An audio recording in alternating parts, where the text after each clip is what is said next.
शुरू औज़ुबिल्लाहिमिनश्शैतानिर्रजीम बिस्मिल्लाहिर्रहमानिर्रहीम। क्या हाल है मेरे बच्चों, मद्दाहों और मेरे चाहने वालों। बेटा पिछली हफ्ते को मैं खैर से पिंडी गया हुआ था इस्लामाबाद, चौधरी सुहेब के पास। बूढ़े आदमी को मुझको सैर करवा दी यासर रहीम खोखर ने, अल्लाह उसको जज़ा दे, और मियाँ नदीम बशीर को। चौधरी सुहेब जो हैं वो मेरे काफ़ी पुराने वाकफ़ हैं।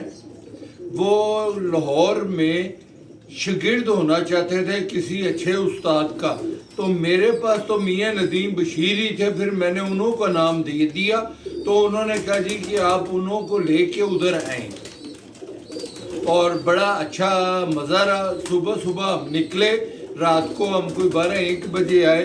चौधरी सुहेब के पास जितने भी कबूतर मेरे से वो लेके गए हुए हैं, मैं आपको बता दूं वो मैंने बेचे हुए हैं। मैं एक लफ्ज़ होता है लेके गए का। अब मियाँ नदीम बशीर की पार्टी लेके और दे के में फ़र्क है। मियाँ नज़ीर पार्टी कल दावत थी उन्हों की, तो उधर बड़े लफ्ज़ इस्तेमाल होते हैं कि मियाँ नज़ीर ने फलाने से दिए हुए हैं, फलाने को दिए हुए हैं। बेटा देने में और ख़रीदने में बड़ा फ़र्क है। तो आदमी को मानना चाहिए कि मैंने बेचे हुए हैं।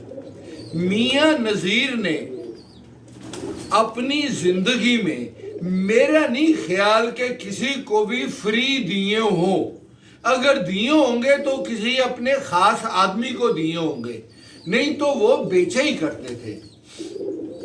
तो मैंने चौधरी सुहेब को जो कबूतर बेचे हुए थे, मैंने बच्चे दिए हुए थे, और बड़े जोड़े भी 2-3 दिए थे। अब बच्चे बड़े हो गए हुए थे, और उन्होंने वो बच्चों को जोड़ों में डाल लिया हुआ था, और बच्चे उनके पास बहुत अच्छे उड़े भी हैं और बहुत खूबसूरत भी बने हैं। जो उन्हों के दोस्त शौकीन पिंडी के रहने वाले थे, उन्होंने मेरे कबूतर देख के पसंद किए हुए थे, तो उन्होंने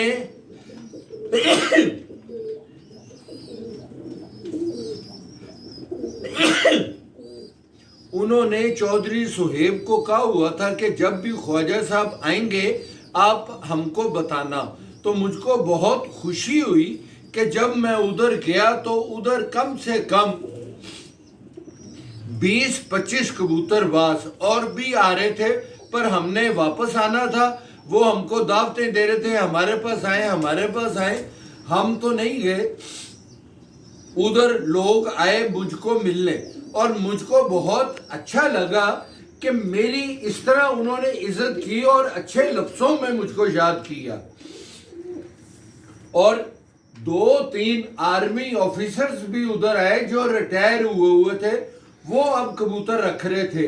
आज से 5-6 साल पहले मैंने एक इंटरव्यू में कहा था कि जब आदमी रिटायर हो और घर में उसका दिल न लगे, तो वो एक कबूतरों का जोड़ा पाल ले, उसका दिल लग जाता है।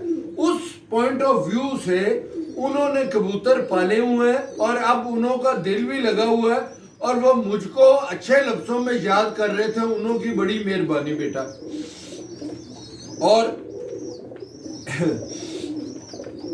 सारे आदमियों ने अब एक नया टॉपिक मैं नहीं छेड़ना चाहता, पर पुरानी सारे कबूतरबाज जितने भी पिंडी के उधर आए, सारों ने सियालकोट के 1-2 जोड़े रखे हुए हैं।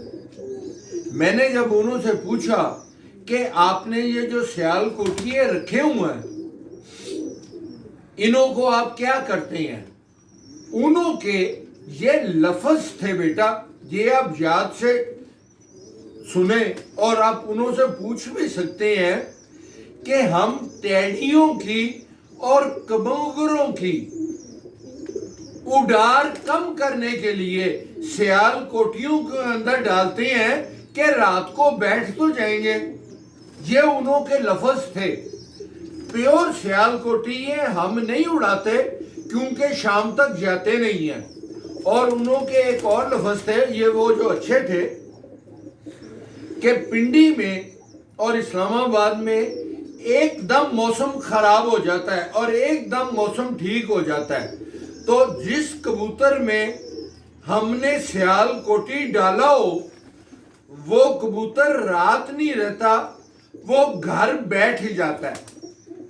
یہ انہوں نے اب آپ کے سیال کوٹیوں میں آپ چاہے اس کو اچھے پوائنٹ میں لے کے جائیں چاہے برے پوائنٹ میں لے کے جائیں. ایک تو یہ, اور دوسرا بیٹا بہت سال پہلے جب میں کبوتر بازی کیا کرتا تھا ایک چیز میں نے دیکھی تھی, اور یہ چیز میں نے چودھری سخی کی چھت پہ بھی دیکھی تھی. میرا تجربہ تھا اپنا, جب آپ نے کبوتر اڑائے ہو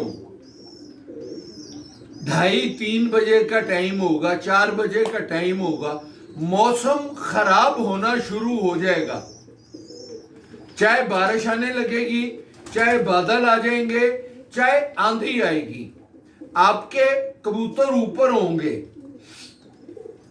جو تو سیال کوٹی ہوگا وہ اتنا سمجھدار ہے کہ جب آندھی آتی ہے وہ اپنا منہ نیچے کر لیتا ہے کہ میں جلدی جلدی گھر بیٹھوں. جو ٹیڈی ہے وہ ہوا سے لڑنا شروع کر دیتا ہے کہ چاہے کچھ ہو جائے میں نے گھر نہیں جانا, ابھی میرا ٹائم نہیں ہوا. اور جو کمکر ہے بیٹا وہ منہ اوپر کر لیتا ہے جب بھی آندھی آئے. وہ کہتا ہے کہ بچت اسی میں ہی ہے کہ آپ پھر اوپر بلندی میں چلے جاؤ. یہ میرا اپنا تجربہ ہے. یہ بات میں نے پنڈی میں میجر صاحب ایک تھے, میجر مقصود غالباً, بہت اچھے شریف آدمی, انہوں کے ساتھ بھی یہ پوائنٹ ڈسکس کیا تو انہوں نے بھی اس چیز سے اتفاق کیا. یہ میرا اپنا تجربہ ہے. آندھی میں سیال کوٹی منہ نیچے رکھ لیتا ہے, ٹیڈی جو ہے وہ لڑنا شروع کر دیتا ہے اور گر بھی جاتا ہے. جو تو نیچے آ جائے گا وہ تو گھر بیٹھ جائے گا, پر جو ہوا کے آگے لگ جائے گا معاف کرے وہ میلوں میل آگے چلا جائے گا, اور جو کمگر ہے وہ منہ اوپر کر لے گا. یہ میرا اپنا تجربہ ہے. اور یہ تجربہ میرے تو تجربے تھے. پنڈی میں جا کے یہ بات دیکھنے کو ملی جب وہ کمگروں میں اور ٹیڈیوں میں سیال کوٹی ڈال رہے ہیں کہ وہ کہتے ہیں کہ جب موسم خراب ہوتا ہے وہ نیچے کو آتے ہیں. تو یہ میرا پوائنٹ آف ویو ماننے کو آیا. اب آپ لوگ اس کو مانے یا نہ مانے. اور ایک اور بات بیٹا, لاہور میں کئی کبوتر باز ایسے ہیں جو بہت ویل ٹو ڈو ہیں, ویل آف ہیں, پجارو گروپ ہیں, ان کے پاس کبوتر بہت اچھے ہیں, مہاوت بھی بڑے اچھے ہیں, کبوتر ورلڈ کلاس ہیں, پر بازیوں میں پٹ جاتے ہیں. تو بیٹا وہ مالک کا قصور ہے, وہ کبوتروں کا قصور نہیں ہے. تو آپ انہوں کے کبوتروں کو برا نہ کہا کریں. اور کئی آدمی ایسے ہیں جنہوں کے کبوتر اتنے اچھے نہیں بھی ہیں پر انہوں کے پاس کھیل پانی بہت اچھا ہے, وہ ہلکے کبوتروں کو بھی اچھا اڑا لیتے ہیں. تو اگر انہوں کے پاس کبوتر اچھے ہوں گے تو پھر تو آٹومیٹکلی بیٹا رزلٹ اچھا آئے گا ہی. اور آپ لوگ سارے وہ میرے سے رابطہ کرتے ہیں, میرا پھر مجھ کو آپ جو میرا ایک تو سبسکرائب آپ مجھ کو کر دیا کریں بیٹا. اور یہ جو میں نے سیال کوٹی اور ٹیڈی اور کمگر کی بات کی ہے, جب آپ ایک وہ सब्सक्राइब तो करते हैं, एक अपने मैसेजेस वो इंटरव्यू के नीचे अपने कमेंट्स होते हैं। बेटा आप पढ़े लिखे कबूतरबाज अगर मेरी इस पॉइंट ऑफ व्यू से एग्री करते हैं तो फिर भी कमेंट करें, और अगर कोई कबूतरबाज मेरे इस पॉइंट पे एग्री नहीं करता तो फिर भी कमेंट करें। बेटा मैं ऐसा कबूतरबाज हूं कि अगर आप लोग मुझको बुरा भी कहेंगे ना तो मैं बर्दाश्त करूंगा। अब एक आदमी ने मुझको कहा कि 71 साल की आपकी उम्र हो गई है, आप अभी तक उस्ताद नहीं बने। बेटा कल चौधरी खावर के घर हम ईद मिलन पार्टी पे गए हुए थे, उधर सारे लोगों ने कहा कि ख्वाजा साहब अगले कट में हमने आपको उस्ताद बनाना है। बेटा अब खुदा के वास्ते 71 साल का मेरा टाइम अब ऊपर जाने का, अब बुढ़ापे में मैं उस्ताद बनता अच्छा लगता हूँ बेटा। तो मैं तब भी, कल मैंने चेयरमैन साहब के साथ भी बात की थी कि वो जो उस्ताद मैं शागिर्द में जब बना था ना, तब मेरे ज़माने में जब कबूतरबाजी करते थे तो 7 बाजी उसके साथ लगाया करते थे जो किसी उस्ताद का शागिर्द होगा। इसलिए मुझको उस ज़माने में मेरे बड़ों के सारों के तल्लुकात उस्ताद फियो मरूम के साथ थे, क्योंकि वो भी मल्ला पीर गलानिया के रहने वाले थे और हम चौक नवाब साहब के रहने वाले थे। वो भी कश्मीरी थे, हम भी कश्मीरी थे, हमारी नानियाँ दादियाँ आपस में जानती थी एक दूसरी को, तो मैं उन्हों का शागिर्द हुआ था। बेटा मैं अपने आप को उस्तादी तक लेके ही नहीं जा सकता बेटा। और मेरा ये जो अपने कमेंट्स है ना बेटा, कमेंट्स में आप मुझको जरूर बताना कि मेरा ये पॉइंट ऑफ व्यू जो है ये ठीक है कि गलत है बेटा। खुदा हाफिज।